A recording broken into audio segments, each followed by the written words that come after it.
어제 항소심 판결에 대해서 어제 저녁 늦게부터 거의 100쪽에 가까운 판결문을 다 읽고 어떤 문제점들이 있는지에 대해서 오늘 논평을 통해서 말씀을 드렸습니다. 질문 있으면 질문 받고 답변 드리고 하겠습니다. 저는 어제 판결을 전체적으로 분석하면서 판결문이 아니라 국어 사전 같은 느낌을 받았습니다.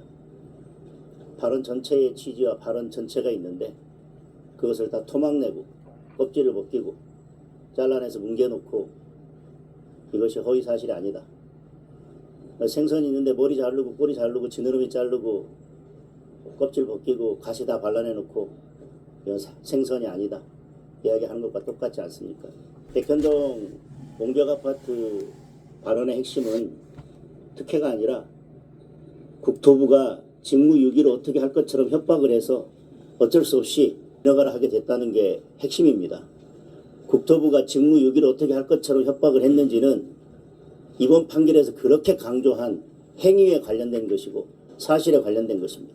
그런 사실이 없다는 것은 1심에서도 항소심에서도 사실로 확정이 됐습니다. 그런데 교묘하게 항소심 판결은 그건 잘라냈습니다. 그리고 무슨 모두 발언이니 마무리 발언이니 그것만 잘라붙여서 아무 문제가 없다. 그것은 그냥 협박이 있었다는 내용은 보충 설명에 불과하니까 앞뒤 발언만 잘라서 보고 그 협박이 있었다는 사실은 중간으로 넘어가는 보충 설명이니까 잘라내야 된다. 그래놓고 지금 허위사실이 없었다고 판결한 거 아니겠습니까? 그 전체적인 취지가 국토부의 협박이 있었는지 여부에 집중했고 그것 때문에 후보자를 판단하는데 그것이 결정적인 역할을 했고 그걸 기준으로 판단했던 국민들은 어제 그 판결로 바보가 되어버렸습니다.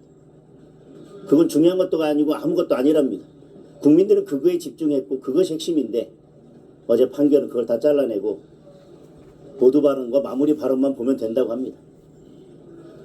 모두 발언 마무리 발언이 어떻게 되어 있든 그 전체적인 발언의 취지는 그 가운데 부분에 있는 국토부의 직무유기를 가지고 어떻게 할 것처럼 협박했다는 것입니다. 그리고 대장동 사건 관련해서도 김문기 씨가 대장동 개발사업의 핵심 실무자였고 그 전에도 여러 차례 통화하고 골프 여행도 같이 가고 골프도 셋이 쳤는데 김문기 씨가 카트도 운전하고 공도 주워다 주고 했고 사진까지 찍었는데 어떻게 모른다고 할 수 있느냐 라고 했더니 골프를 치고 전화를 하고 사진도 찍고 밥 먹고 했던 것들은 그건 인식에 관한 문제랍니다. 사실도 아니고 행위도 아니고. 그리고 아니 이렇게 골프 찍은 사진이 있고 확대해서 보니까 이재명 대표가 모자를 쓰고 있는데 모자에 골프공 마커가 있는데 골프 치고 사진 찍은 거 아니냐라고 했더니 그렇게 확대한 사진은 조작이다 그랬더니 법원이 그거 조작 맞다. 그리고 조작이라고 했지 어디 골프라는 단어를 사용하기라도 했냐. 그러면서 이번 판결에서 정말 재미있는 것은 법원이 계속 불고 분리 불고 분리 불고 분리라는 말을 여러 차례 씁니다. 검사가 아무 말도 안 했고 우리는 굳이 검사가 한 거 외에는 그게 어떤 의미를 가지는지 유권자에게 국민에게 어떤 의미를 가지는지 우리는 살펴보기도 싫고 있는 그대로만 판단해 보겠다. 우리가 제대로 판단 못한 게 있다면 검사가 제대로 하지 못해서 불고 분리의 원칙에 따라서 우리가 판단하지 않은 것뿐이지 우리는 아무 책임이 없다. 형사재판은 민사재판과 달리 직권탐지주의가 적용이 됩니다. 명확하지 않다면 상대방의 주장이나 사실이 명확하지 않다면 법원은 직권으로 그에 대해서 확인하고 묻고 정리해서 명확히 할 필요가 있습니다. 그걸 다 하지 않고 있는 그대로 이재명 대표에게 가장 유리하게 가장 좋은 방법으로 해석해 놓고 빠져나갈 구멍은 불고 분리. 결국은 마지막에는 검사가 제대로 하지 않았기 때문에 우리는 뭐 이렇게 판단할 수밖에 없었다. 그리고 그게 어떤 의미인지는 국민들이 어떻게 생각하든지 우리가 국어사전을 갖다 놓고 살펴봤더니 이 의미는 이런 것이고 우리가 발언 내용을 처음부터 끝까지 속기한 것을 살펴봤더니 그 어디에도 사진이 조작되었다고 했을 뿐 골프라는 단어는 전혀 사용하지 않았다. 근데 그 사진이 왜 나온 겁니까? 골프까지 치고 사진까지 찍었는데 그런 사실 다 부인하고 왜 모른다고 하느냐? 라는 과정에서 나온 발언 아니겠습니까? 뭐 지금 말씀드린 것 외에도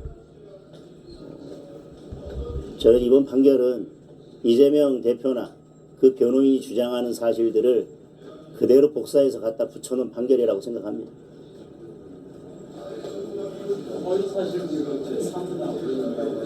이렇게 빠져나가면 애매하면 인식이고 애매하면 의견이고 뭐 그런 단어 사용한 적도 없고 사용한 적 있고 그게 허위사실을 하더라도 그건 설명하는 과정에서 중간에 나온 설명에 불과하니까 그건 잘라놔야 되고 그럼 어디에서 허위사실 공표죄가 성립될 여지가 있겠습니까? 사실상 이런 식으로 판결하면 허위사실 공표죄는 저는 사문화된다고 보고 허위사실 공표죄로 기소가 되면 어떻게 해야 빠져나갈 수 있는지에 대해서 저는 모든 방법을 다 상세하게 알려준 그런 판결이라고 생각합니다. 네. 대법원에서 판결이 뒤집어질 거라고 보십니까? 많은 국민들이 1심에서 3명의 판사가 2년 넘게 심리를 해서 재판을 해서 결론을 내렸고 항소심에서 특별히 뭐 다른 증인이 나와서 새로운 사실이 발견되기 없음에도 불구하고 결론이 뒤집혔습니다. 이런 결과가 나오리라고는 많은 국민들이 예상하지도 못했을 것입니다. 그런데 이런 결과가 나왔습니다. 죄송하지만 지금의 사법부에 대해서 많은 국민들이 우려와 불신을 가지고 있습니다. 법리에 따른다면, 법과 원칙에 따른다면 이런 항소심 판결은 나오지 않았을 것입니다. 대법원만큼은 인권의 최후의 보루인 대법원만큼은 법과 양심에 따라서 법과 원칙에 따라서 판단해 주기를 바랄 뿐 그 결과는 저는 예상하기 어렵습니다.